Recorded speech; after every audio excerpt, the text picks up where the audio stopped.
బంగారం పిల్లలు, గుండె మరియు మూత్రపిండాల నిర్మాణం మరియు పనితీరుపై వీడియోలను మీరందరూ ఆస్వాదించారని నేను భావిస్తున్నాను. జంతువులలో రవాణా ప్రక్రియపై మీరు అద్భుతమైన పరిజ్ఞానాన్ని సంపాదించి ఉంటారు. ఈ వీడియోలో మనం మొక్కలలో పదార్థాల రవాణా గురించి నేర్చుకుంటాం. జాగ్రత్తగా వినండి. అభ్యాస లక్ష్యాలు. ఈ వీడియోలో మనం మొక్కలలో పదార్థాలను రవాణా చేసే విధానం మరియు మొక్కలలో నీరు ఆవిరైపోయే బాష్పోత్సేకం అని పిలువబడే విధానంపై దృష్టి పెట్టబోతున్నాం.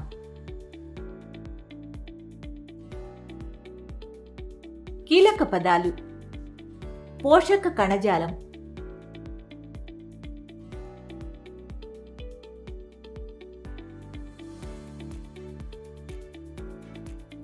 మూలకేశాలు,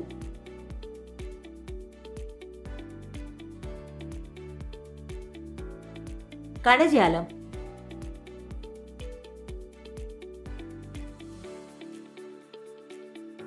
దారువు,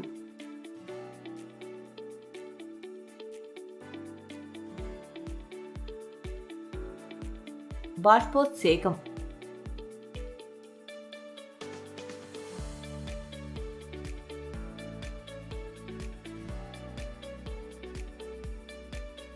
కిరణజన్య సంయోగ క్రియ,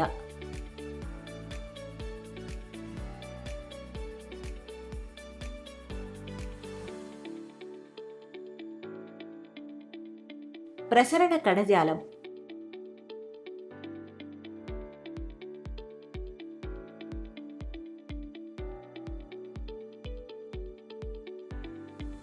బాష్పీభవనం,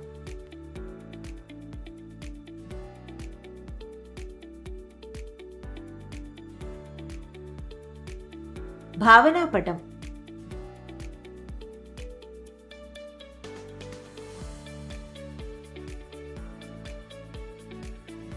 మొక్కలలో పదార్థాల రవాణా. మొక్కలు నేల నుండి నీరు మరియు ఖనిజ పోషకాలను వేర్ల ద్వారా తీసుకుని ఆకులకు రవాణా చేస్తాయి. ఆకులు కిరణజన్య సంయోగ క్రియ సమయంలో నీరు మరియు కార్బన్ డయాక్సైడ్లను ఉపయోగించి మొక్కకు ఆహారాన్ని తయారు చేస్తాయి.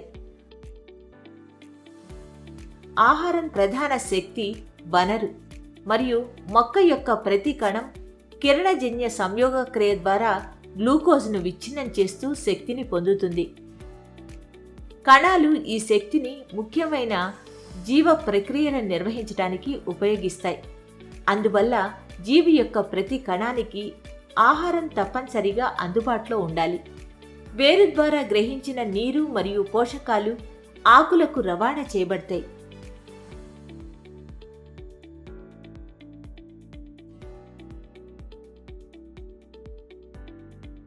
ఆకులు ఈ రెండింటినీ ఉపయోగించుకొని ఆహారాన్ని తయారు చేస్తాయి. ఆకులు ఆహారాన్ని ఎలా తయారు చేస్తాయి మరియు ఆహారం తయారు చేసుకోలేని భాగాలకు ఆహారాన్ని ఎలా తీసుకువెళ్తాయి అని మీకు సందేహం కలగవచ్చు.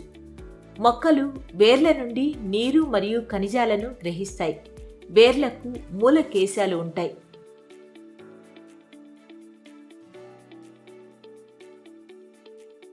మూలకేశాలు నీటిలో కరిగిన నీరు మరియు ఖనిజ పోషకాలను గ్రహించడానికి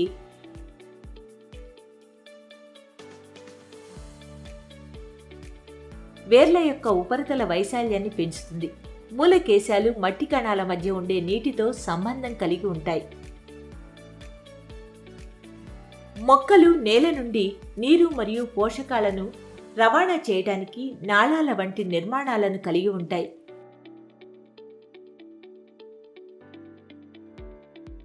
నాళాలు ప్రత్యేక కణాలతో తయారవుతాయి. ఇవి ప్రసరణ కణజాలాన్ని ఏర్పరుస్తాయి.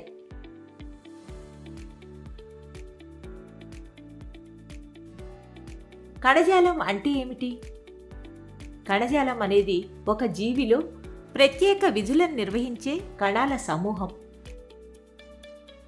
దారువు మరియు పోషక కణజాలం అనే రెండు కణజాలాలను ప్రసరణ కణజాలాలు అంటారు.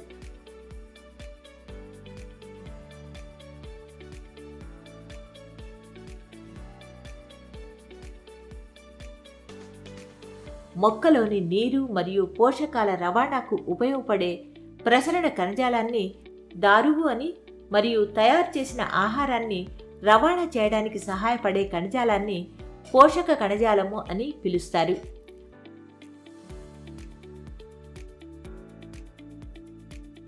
దారువుకు సంబంధించిన వివరాల్లోకి వెళ్దాం.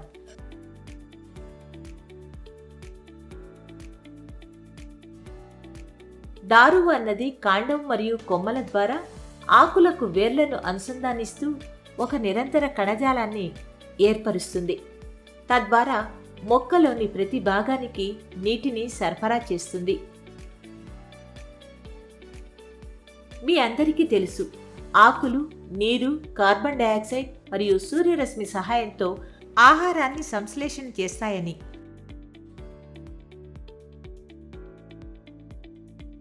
ఆహారాన్ని మొక్క యొక్క అన్ని భాగాలకు రవాణా చేయాలి.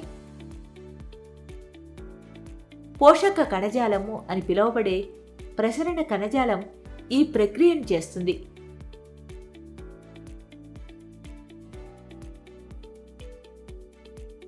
అందువలన దారువు మరియు పోషక కణజాలం మొక్కలలో పదార్థాలను రవాణా చేస్తాయి.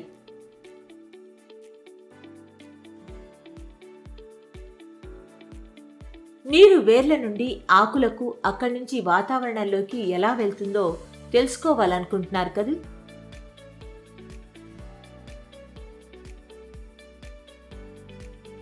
మొక్కలలో ఈ రవాణా వ్యవస్థ ఎలా పనిచేస్తుంది? అది తెలుసుకోవడానికి ఆసక్తిగా ఉంది, అవునా? అవును, బాష్పోత్సేకం అనే లాగబడే ప్రక్రియ ఒకటి ఉన్నది.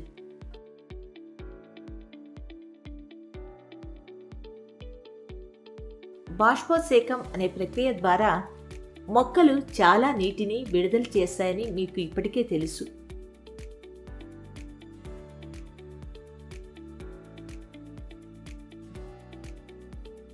మొక్కలు నేల నుండి ఖనిజ పోషకాలను మరియు నీటిని గ్రహిస్తాయి.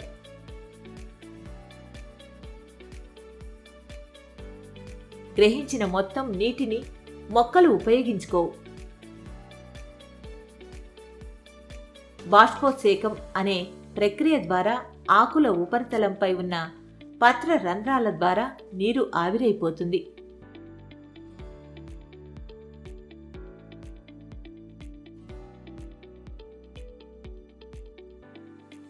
ఆకుల నుండి నీటి ఆవిరి లేదా బాష్పోత్సేకం ఒక లాగే బలాన్ని సృష్టిస్తుంది.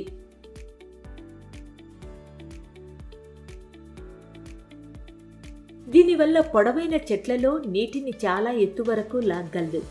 బాష్పోత్సేకం మొక్కను చల్లబరుస్తుంది కూడా. ఈ విధంగా మొక్క నీటిని కోల్పోతుంది. ఆకులలో తయారు కాబడిన ఆహారం కింది వైపుకు, పక్కకు ఎలా కదులుతుందో, అది అన్ని భాగాలకు ఎలా రవాణా అవుతుందో ఇప్పుడు చూద్దాం. దీనిని చూడండి. ఆహారాన్ని మొక్క యొక్క అన్ని భాగాలకు రవాణా చేయాలి. ఈ పని చేసే ప్రసరణ కణజాలాన్ని పోషక కణజాలం అంటారు.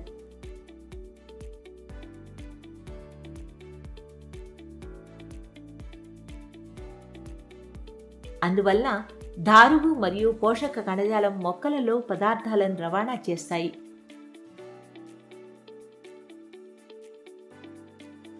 బాష్పోత్సేకం యొక్క పుల్ గురించి మీరు స్పష్టమైన అవగాహన రావడానికి ఈ ప్రయోగాన్ని గమనించండి. ప్రయోగం. ఈ ప్రయోగం కొరకు మనకు ఒక గాజు గ్లాసు, నీరు, ఎరుపు సిర, లేత గుల్మం మరియు బ్లేడ్ అవసరం.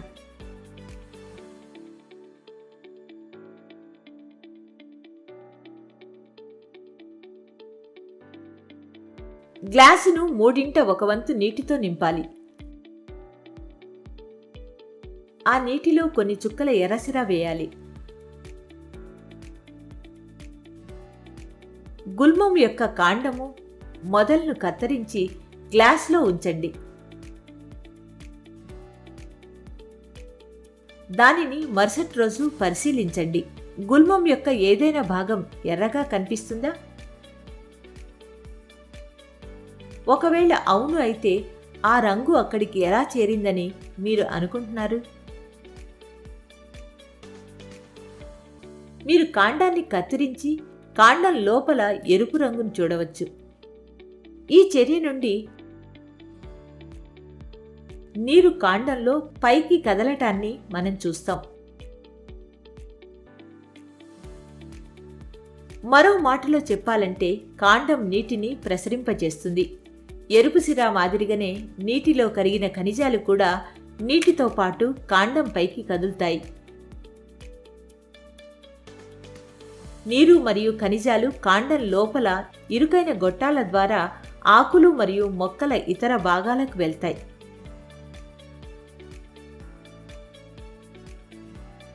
ఇప్పుడు బాష్పోత్సేక ప్రక్రియను మీరందరూ చాలా స్పష్టంగా అర్థం చేసుకున్నారని నేను భావిస్తున్నాను. ఈ 3 వీడియోలను చూడటం వల్ల మొక్కలు మరియు జంతువులలో రవాణా అనే అంశానికి సంబంధించి మంచి పరిజ్ఞానం లభిస్తుంది.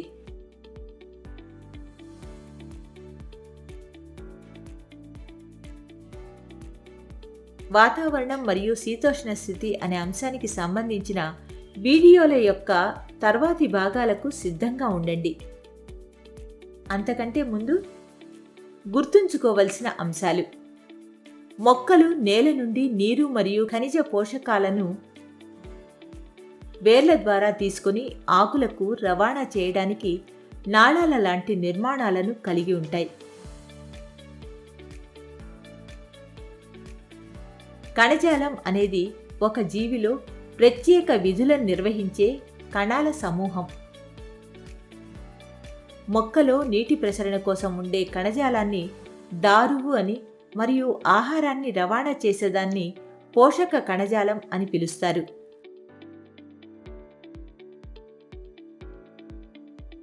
మొక్కలు బాష్పోత్సేకం అనే ప్రక్రియ ద్వారా అధికంగా ఉన్న నీటిని విడుదల చేస్తాయి. ఈ బాష్పోత్సేక శక్తి ద్వారా నేల నుండి నీటిని ఆకుకు తీసుకువస్తుంది.